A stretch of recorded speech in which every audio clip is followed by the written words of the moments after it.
of last year, and even though some of you had even moved institutions, we still got to you. So we thank you for hearkening and to our call. The journey that we begin today, and we actually began the journey a while back. Now maybe you didn't have some of the skills, and it's not that we were just imparting skills. I think we were also exchanging ideas, right? So that's how we create the future public service together.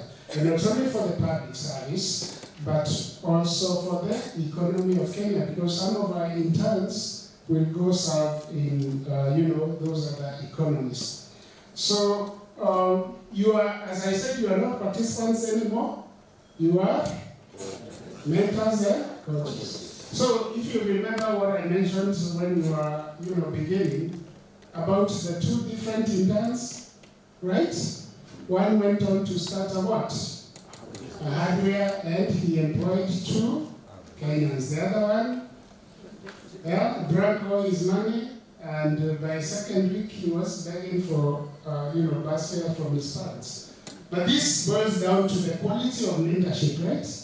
So, you as a mentor, usikuwe mtu wa tunasema kununua maji, ukuwe mtu wa kunyunyuzia maji, isn't it?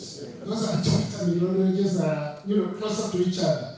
Kuna yule wa kununua maji, and the youngsters would like to praise you when you are unanunua maji.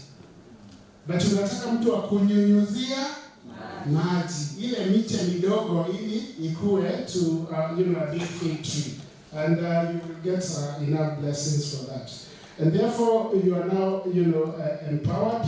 We hope that we can have that network. I'm sure, do you have a common WhatsApp group for this team? Yes. Yes, let us make use of that. If there are any issues that will rise in our work, any inquiries, then we can make use of modern. That is what we call leveraging on modern technology to ensure that we are effective and efficient in our work. And therefore, as I conclude my remarks, I would like to wish you all the very best, as you get back to your institutions. At this juncture, I want to call upon Dr. Sylvester, to come and make remarks and invite the guest of honor for today. Thank you very much. You say it is good to be here. It is wonderful to be here. It is wonderful to be here. It is good to be here. Wow. As we come to the end of this program, we've learned throughout the week, we've had different presenters. Mine is actually to invite Commissioner Dr. Mwiandi, but just briefly mention one thing. In his leadership development series, I dare you. I dare you. I want to dare you today, having gone through this program. William Danforth says, you have a fourfold life to live. A body, a brain, a heart, and a soul. To use them and develop them is not a task. It is a golden opportunity. You have a fourfold life to live. A body, a brain, a heart, and a soul. To use and develop them is not a task. It is a golden opportunity. I dare you. You have been presented with a golden opportunity to use the knowledge that you have gained in this program. Is not a task, but a golden opportunity to change the life of somebody. With those few remarks, I would like to welcome Commissioner Dr. Mary Mwiandi. We share her with Simon because Simon looks after the internship program. I look after the Public Service Emerging Leaders Program. And in both of those programs, she is extremely instrumental, both in the conceptualization and their success to date. We therefore thank her very much, having borrowed her from the university for a period of 6 years. I hope by the time we are returning her back, we shall have been changed. She has used her opportunity as the Public Service Commission, not as a task, but as a golden opportunity to change the way the Commission works, to change the way the Commission perceives its mandate, and to impact on the wider service. Commissioner Dr. Mwiandi, please welcome.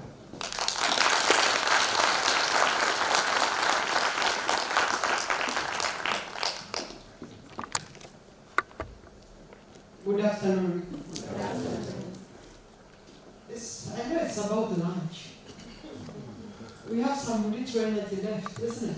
Yes. Okay, beautiful. After that, almost exaggerated introduction by Sylvester. But I've learned one thing, that in every space you occupy, remember, it's a golden opportunity that you have. So that the theology, when you're out of this world, does not just become one page. Mpaka kuna time, we look for neighbors to tell us what else they know about you. So, I'm supposed to be closing so that we can go for lunch and go home.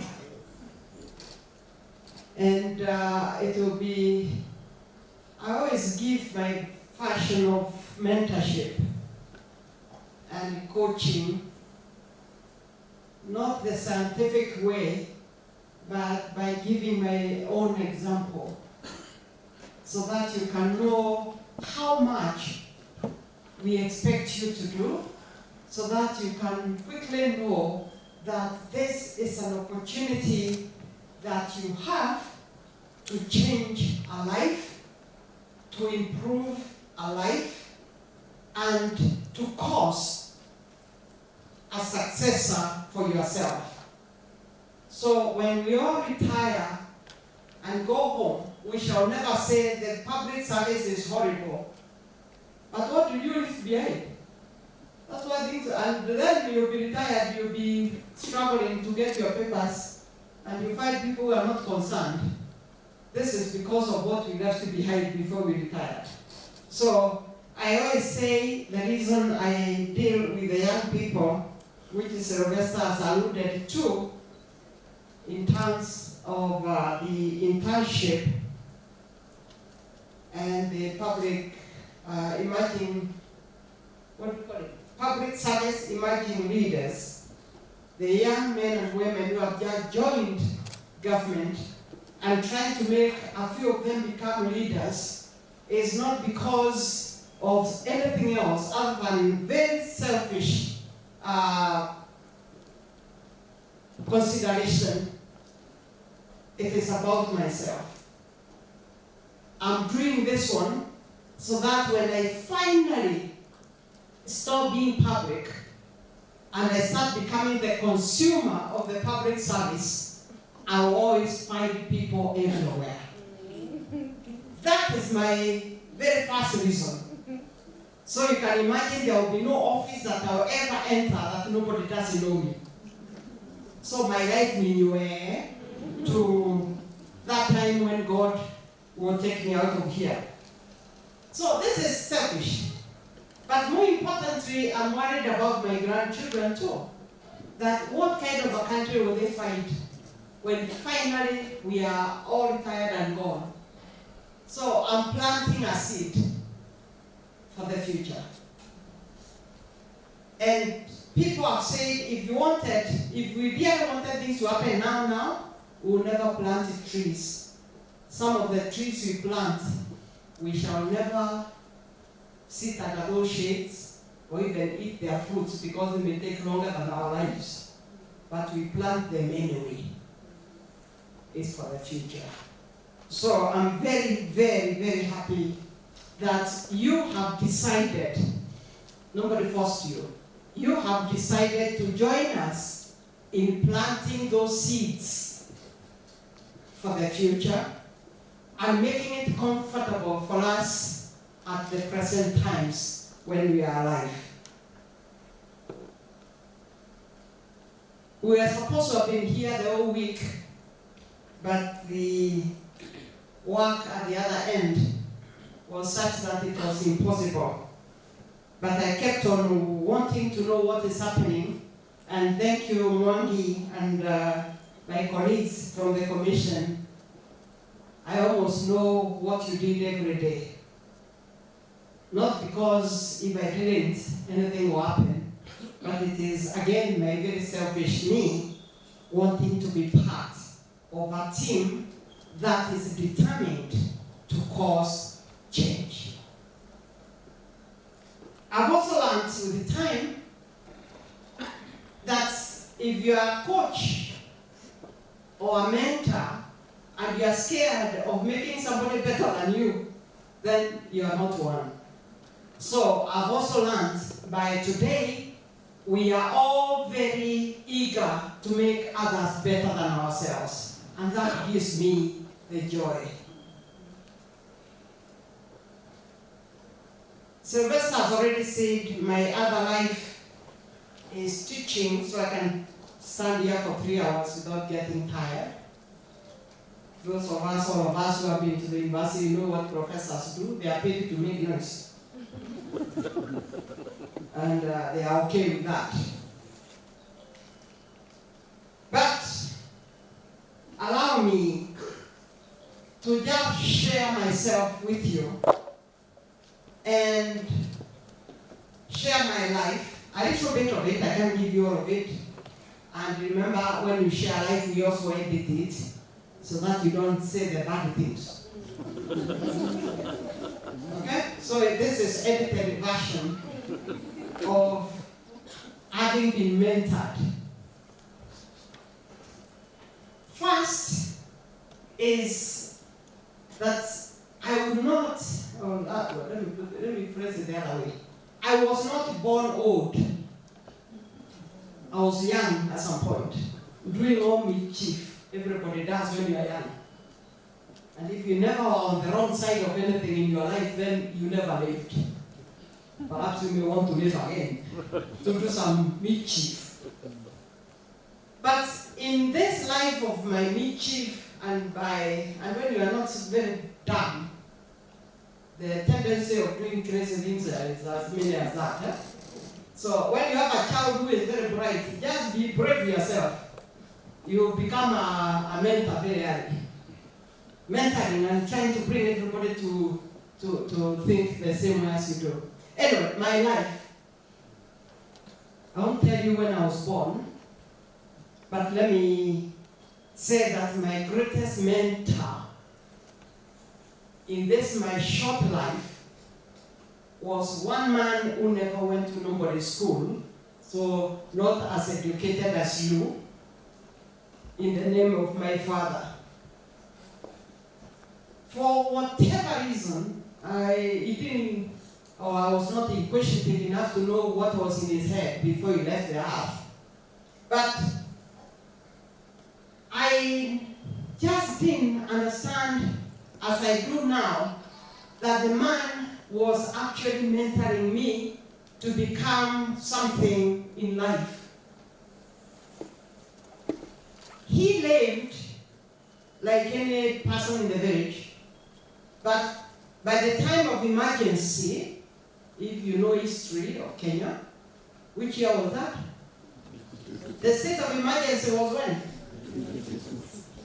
1952, meaning you think now that was far, long time ago. You know those stories you said, long, long time ago. 1952 is yesterday.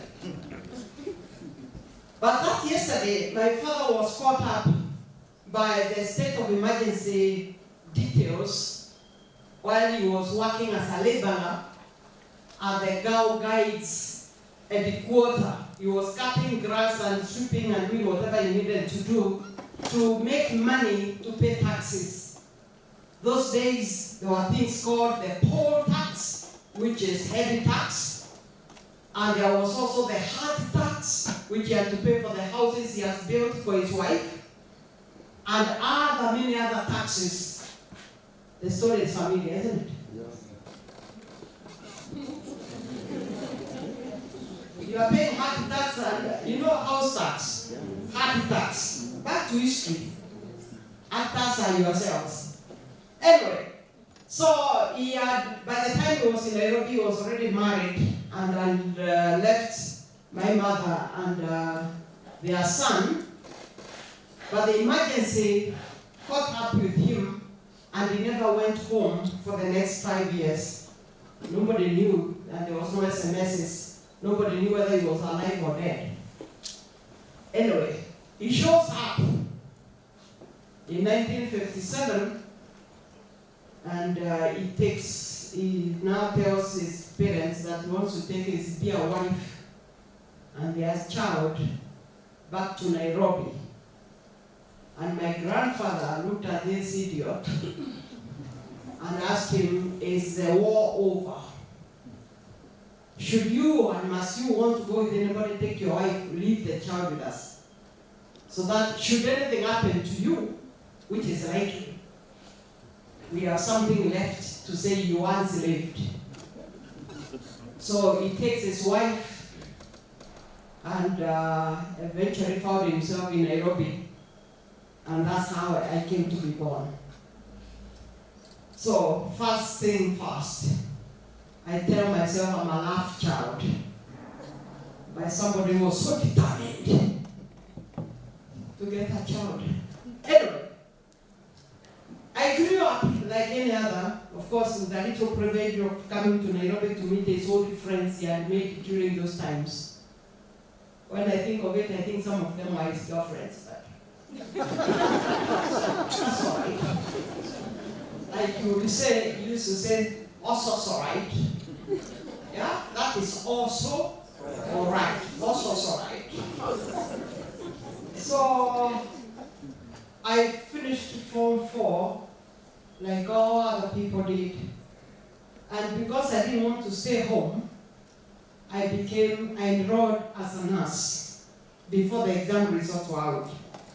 Those days things were easy, not like now, where you are all struggling. I became a nurse, started training, and for the next 6 months, that's where I was. The results came. I was top in the school, right? But I wasn't bothered. That is where mentorship begins. We all do it wrong because somebody is not there to tell you, stop that. So my way of looking at life was, being a nurse is a great thing. In fact, we were being given or paid 90 shillings end of the month. A money I've never touched with my hands. So it was hallelujah, rich girl, and you're not even using it because you're eating in the dining. So I was okay. So the old man showed up one day and he asked me whether I knew about the results. And I told him, I do. And then he asked me, and? In vernacular, so what? I told him, actually, I'm okay here. So the old man left. After 2 weeks, I was being called from the wards, busy with my aprons. I was told to report to the office, and I was wondering, those things they speak on the walls. So I had my name, and I was told to report immediately to the office. And I wondered, now, what have I done? At least at that time, I was not so mischievous.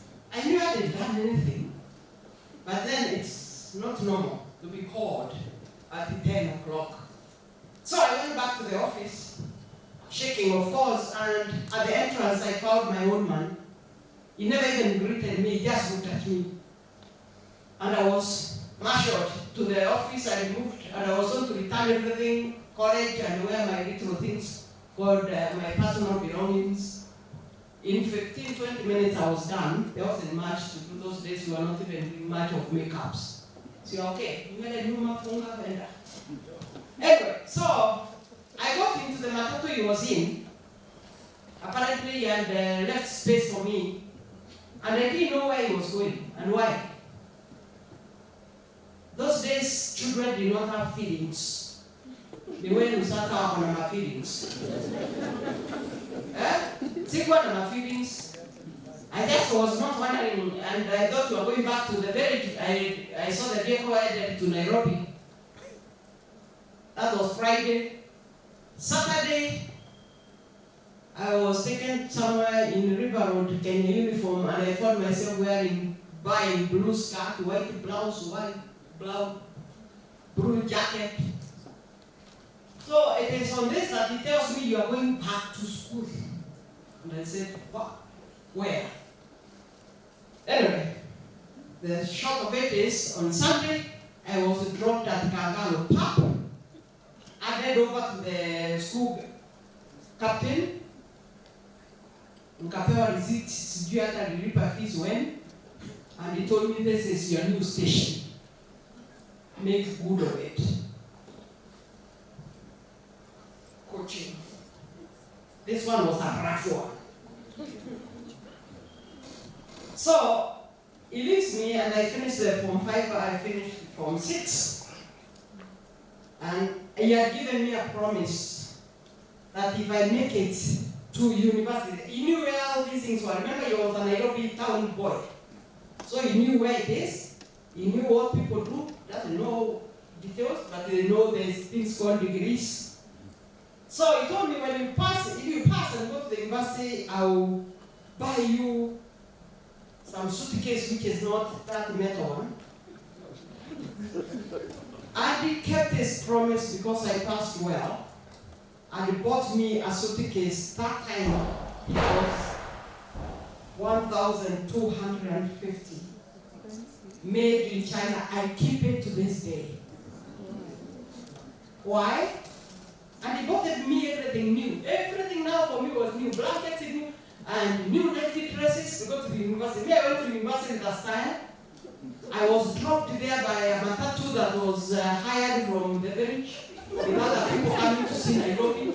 So after you are dropped now, they go to see animals. You know, now he's a sharp guy. He knows Nairobi. Others don't. Anyway, I finished university. And I did history and sociology, Bachelor of anything. So I get my appointment letter. Those days, PSC was not doing this interviews. I don't even know they knew I existed. I was called for a letter, I got my letter of appointment. But to go and become community development officer too, did I even know what it meant? Anyway, I showed up home with smiling from here to Timbuktu to the old man to say, Niko na kazi. So he asked me which one. I said community development. I never even had the rest. He only had community. And those days, there were people, women, generally, who are community development something. They were, guiding people how to do good houses, big toilets, and the rest of it. But they had a little bit of freedom that my father was not liking. That they were drinking a little bit too much. In Chuka. And it is like they did not have a kind of families that my father thought were families. So he asked me quickly, you want to become a community like who? Again, I remember I'm not 18. So I wondered what is all this about. Why is community thing anything bad? I've been doing sociology. But like lack of feelings for children still. He asked me, I didn't tell him anything. I just came back to Nairobi and went to TSC, filled some form, and by the evening I had a letter to go to teach. So I went home now again, brave. Now I have a letter, another one. and I was a teacher. So I said, now I'm a teacher. He said, yeah, that is better. So I became a teacher and all that. And in quick succession, in 4 years, I was already a deputy principal, or deputy administrator as it used to be called.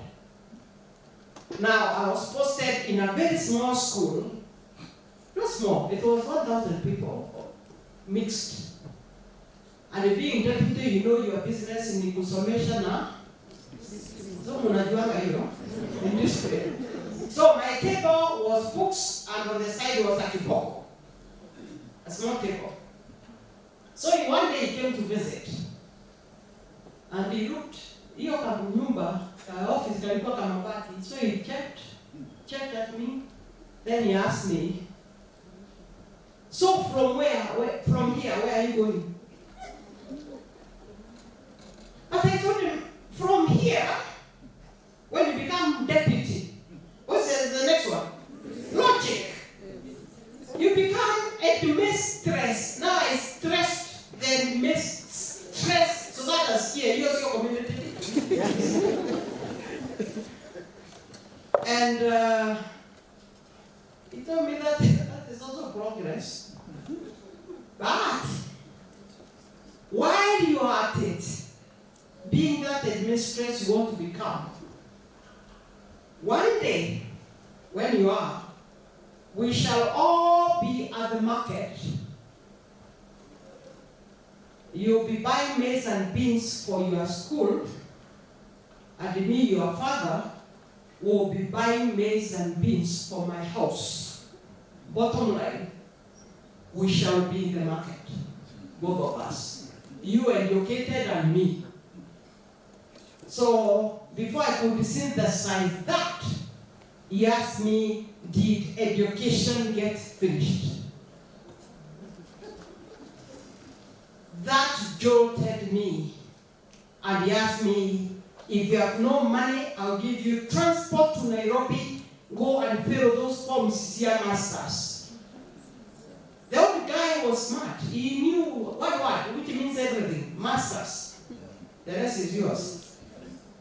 Now, an old woman who is already married with the 2 children, now do you now ask your father for transport? So anyway, I went to Nairobi, filled in, not that day, in a few weeks, went to university, filled in those applications, found a good man called Professor Morioki, who was a dean. He shouted at me for having not done it earlier, but he agreed anyway. And the rest is history. The reason I share this is just to give you the impact of holding a hand. I want you to, for a moment, to remove my father from my story.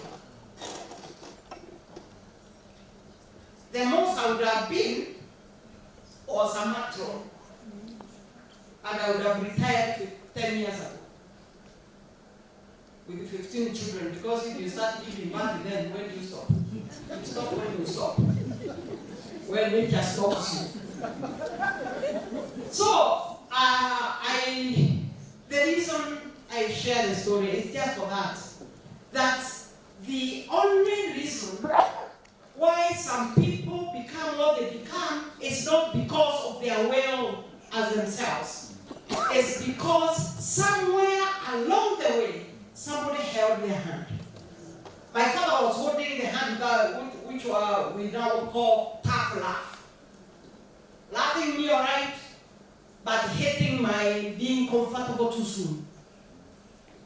How many of us get comfortable too early? There's nothing sour. There is always the next thing to do, the next best thing that we must always do. And the old guy never stopped there. I think he died the happiest man because he had already sent me out with my children to the United States to do my PhD. He died while I was there. But I don't think he has anything to regret wherever he is. Nothing. The only regret is when I'm in these blood doors, I always imagine how happy you will be if you'll be the one sitting next to me and we go picking stories to some place so that you can see if efforts were not in vain. But wherever yes, you are told wanaendanga mahali who, that mahali wanaendanga. So that's why you could be checking that I'm doing the right thing. Now you understand why I feel the way I do with the PSIP and with you guys. That's it? It's on it? Yes. It's because without some people holding us, we will never be who we are. Deep in yourself, whether it is your mother or your father, or that brother that you hated because he did not allow you to go to dance too long into the night. That was mentorship, the way they understood it. For us now, with the PSIP and the new young men and women who join us as officers, we have a job to do. The greatest thing you can ever do is to make somebody better than yourself. It's an asset for you, and it is something that you live to keep for a long, long, long time. Yesterday evening, I was at a book launch of one of my students, Barak Muluka, where the PCS was the guest of honor. I don't know whether, I saw people taking pictures. Now, Barak remembered when we were classmates, the people who could not graduate in 1982 because we went on asking too much about government. We were told we attended a coup. Now, we are in that group, so I've known him quite a while. But this time he has written a book about refugees. And the only, I saw and thank him, he put all these little things we say along the way in his acknowledgement. Every time I met Muruka, I supervised his masters, but he started doing his PhD, and everywhere I met him, after greetings is, how far are you with this thing? Now, he put it in the papers in his book yesterday, when he wrote the book. But what is important is, he still think that by making his life uncomfortable, by asking him all the time, I was mentoring him. That's what he said yesterday, and I remember I have a mentorship program today. Don't tire pushing the people you need to push. Sometimes they don't like it, but just tell them why you are doing what you are doing. Don't be like my father, where you are not talking. This time it will not work. You need to explain why I'm telling you to do it this way. It's because anybody who did it the way you are doing has miserably failed.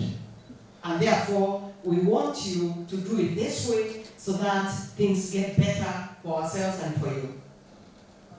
I also share a story of a friend, the current Chief Justice. And she told me in the time of a moment to talk about what mentorship is all about. I should always say this.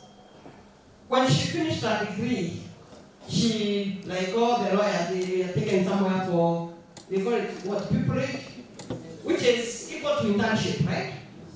And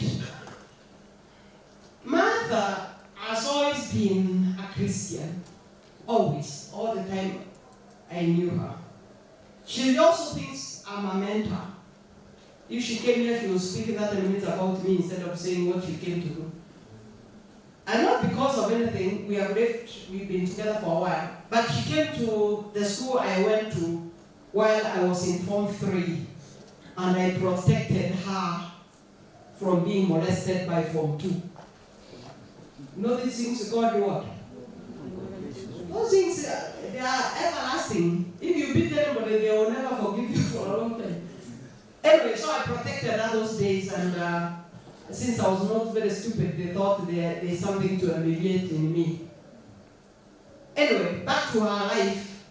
She became an intern like the ones we sent to you, and the person where she was pupillaging or interning decided that she can do a little more than being an intern. The person, whose name shall remain withheld, would send her to go and buy 3 sticks of cigarette at a shop across one or so streets. Cigarette tattoo. The person smokes the 3, and she is sent again in the afternoon to go and get another 3. And she wondered, why am I not sent to get a packet so that I do it once? But there was some joy in that person sending her, because you are an intern, and all this time she would go crying to the shop and back crying to give the cigarettes. And the reason for crying is not because cigarettes were too heavy. It's because first, is it what I'm supposed to be doing? 2, I'm a Christian. What are these things I'm carrying? If anybody meets me, what does that mean?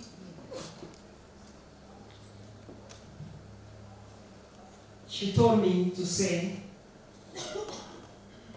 every time I say this story, this is what never, ever anybody would want to do. The not want to do is that one. And so our interns, who are your sons and daughters, need you.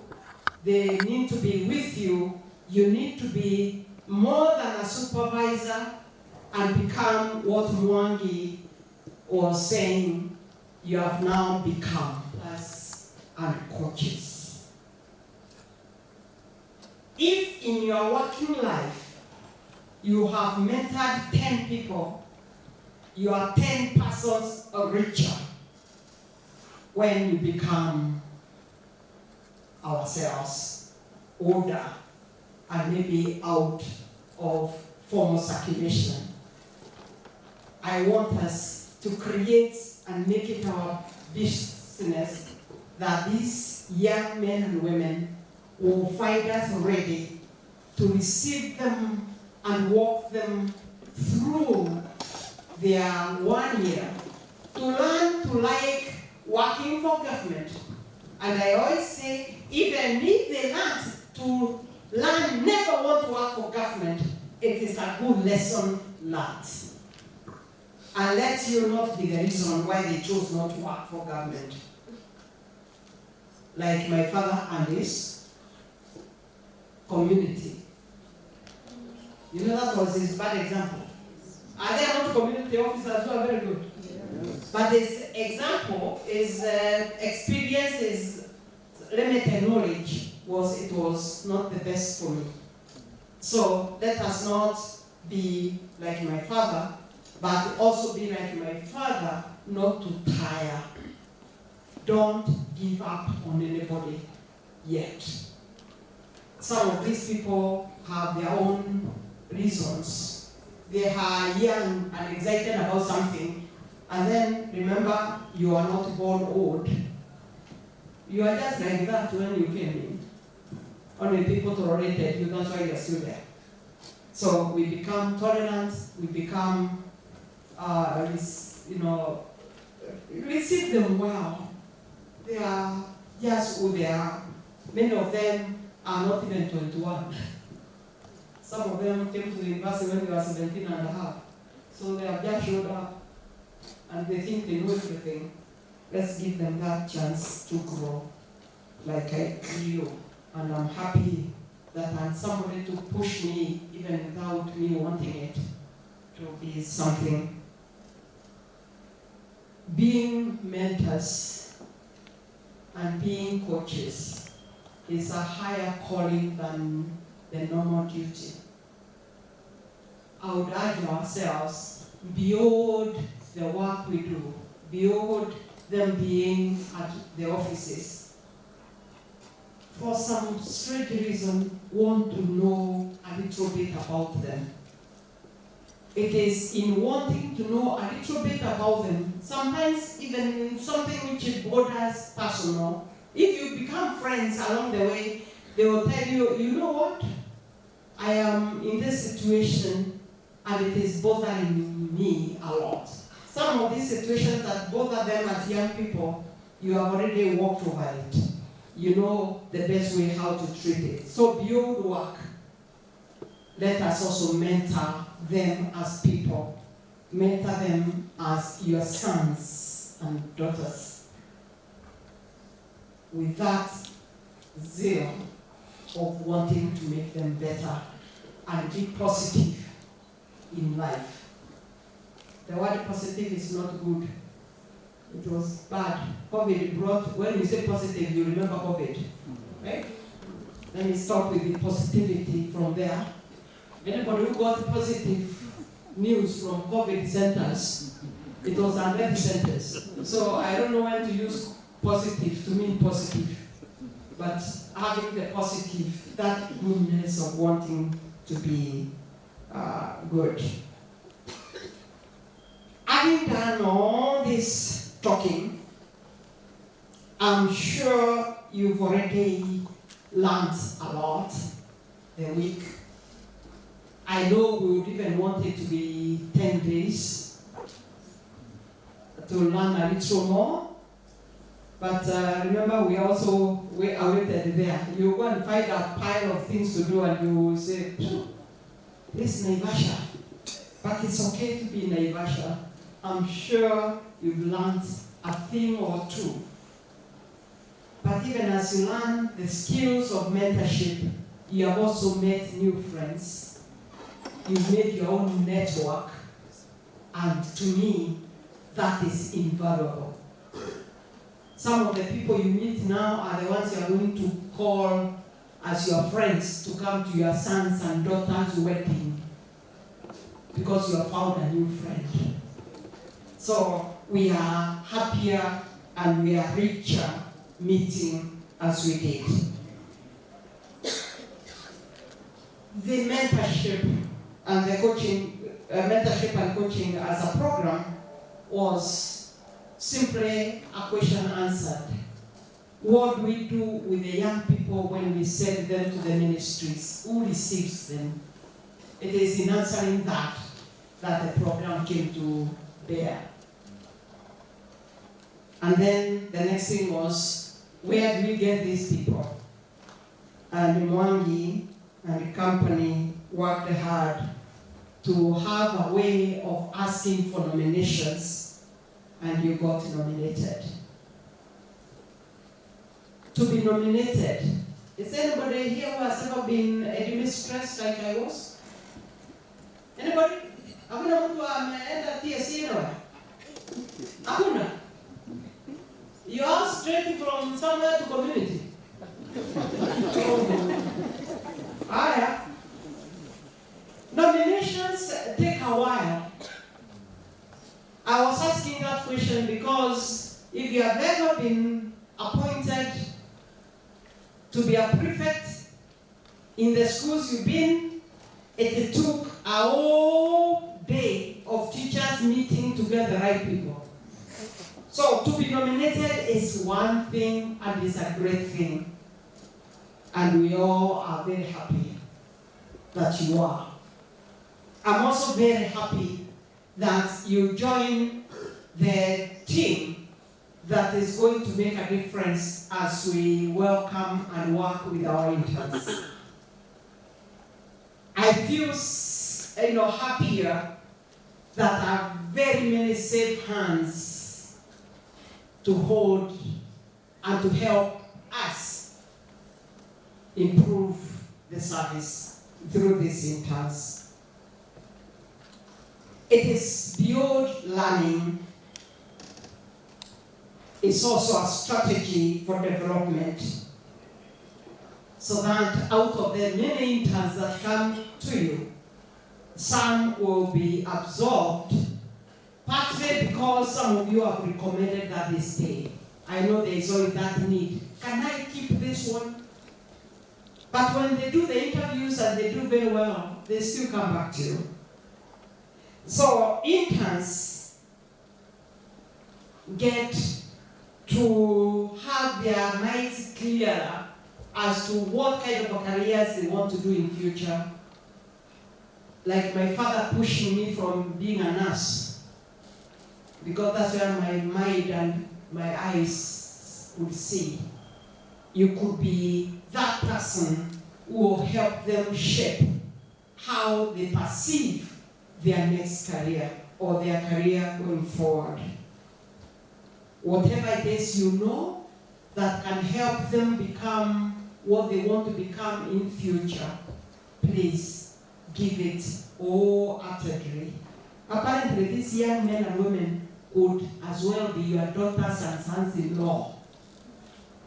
Soon. You think they are whose?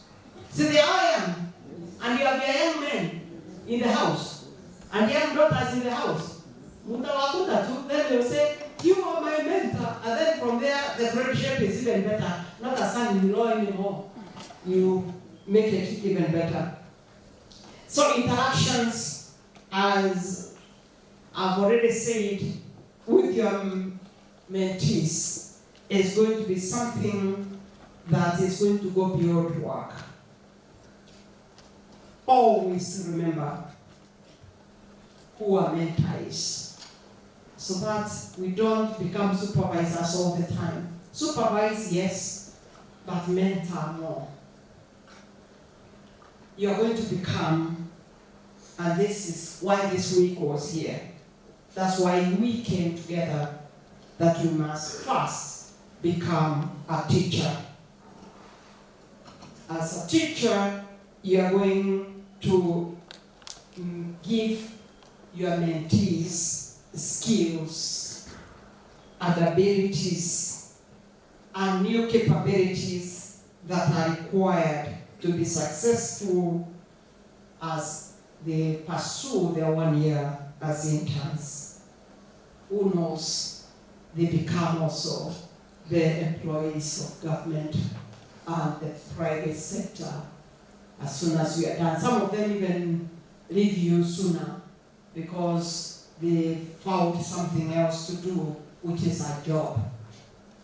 If they come happy that they have gotten a letter, like my father, don't just say, you're in the community, trying to find a little more and guide them into that. You're supposed to provide guidance. You are a guide. As you provide means of traversing through the ins and outs of the departments you are in. Guide these people, they don't know. And they can only know if you become the guide.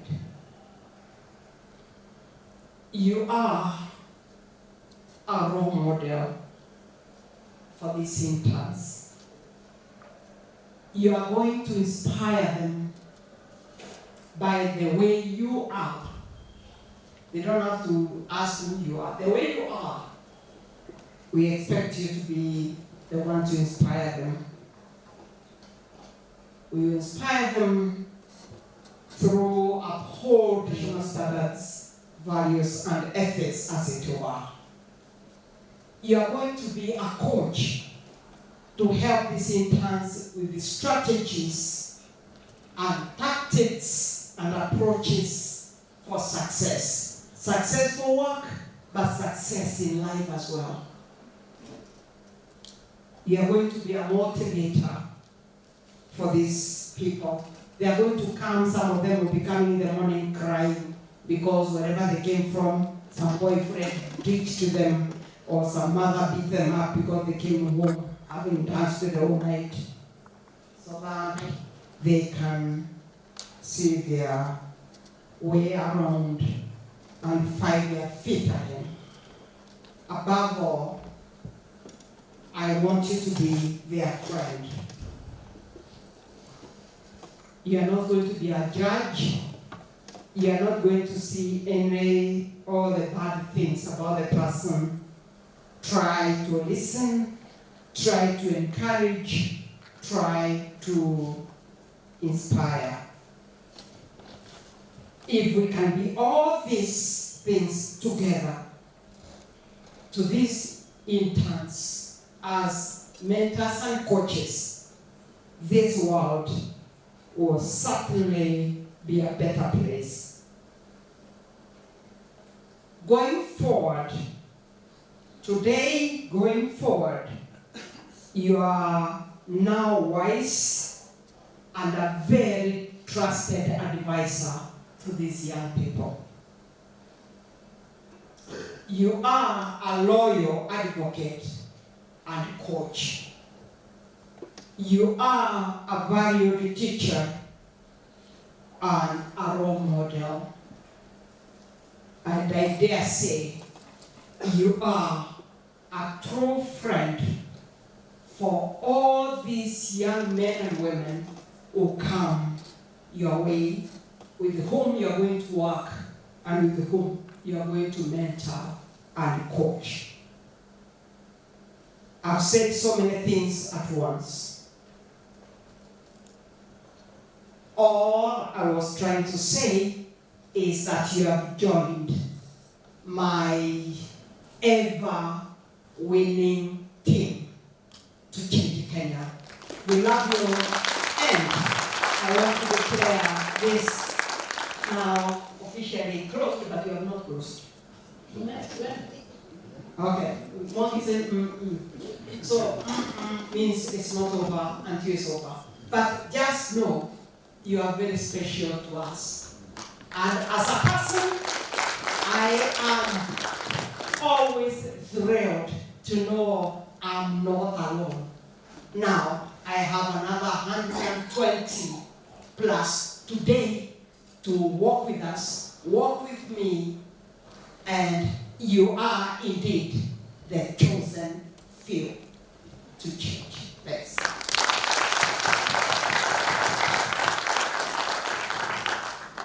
Mwiandi, I've done all this. Now, I've already received many issues that you have raised. I don't know that I was supposed to address all of this. But some, they are just obvious things that we are going. Remember, the internship is a very new outfit. There are few things that you're going to, in this good, noble job, we are going to make the program better. Let us receive as many ways of how better we can do it as possible. We are very receptive. We shall do it. So that's all. Yes. Yeah? Yes. Nobody will punish you for telling us it is wrong that way. I would rather you told me it's wrong than to keep doing the wrong thing over and over again.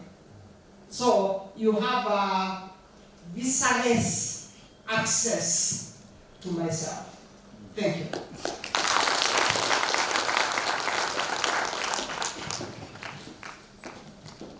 Yeah, thank you very much, guest of honor. Another round of applause.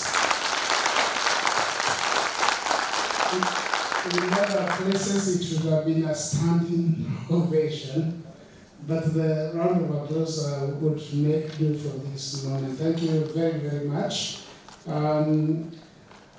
Commissioner Dr. Mwiandi, we put it as for a better vision career for our program, targeting young people.